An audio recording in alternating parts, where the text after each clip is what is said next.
এবারে টি-20 বিশ্বকাপে যা ইচ্ছে তাই পারফরমেন্স করেছে শ্রীলঙ্কা। 4 ম্যাচের মধ্যে তাদের জয় কেবল একটি। এর মধ্যে প্রথম ম্যাচে সাউথ আফ্রিকার কাছে অল আউট হয়েছিল মাত্র 77 রানের মধ্যেই।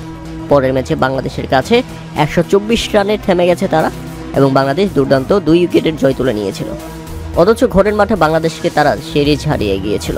তাই তো বিশ্বকাপে এমন বাজে পারফরমেন্সের দায় পুরোপুরি নিজের কাঁধে তুলে নিয়েছেন শ্রীলঙ্কার টি-20 দলের অধিনায়ক ওয়ানিন্দু হাসানাঙ্গা। আর বিশ্বকাপের দায় মাথায় নিয়ে এবার টি-20 ক্রিকেটের অধিনায়কত্ব থেকে সরে দাঁড়ালেন ওয়ানিন্দু হাসানাঙ্গা। আজকে অফিসিয়ালি তিনি নিশ্চিত করেছেন তিনি আর টি-20-তে অধিনায়কত্ব করবেন না।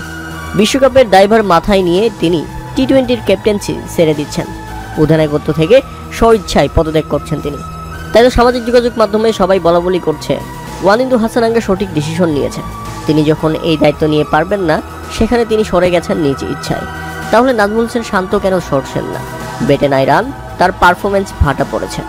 অধিনায়ক হিসেবেও এবারের বিশ্বকাপে ছিলেন বাজে। অথচ নাজমুল হোসেন শান্ত বাংলাদেশ 3 ফরম্যাটের অধিনায়ক। নাজমুল হোসেন শান্ত কেন ব্যর্থতার দায় মাথায় নিচ্ছেন না? প্রিয় দর্শক, এ ব্যাপারে আপনাদের মতামত অবশ্যই আমাদের কমেন্ট করে জানাবেন। শান্তর কি সত্যি ব্যর্থতার দায় মাথায় নেওয়া উচিত?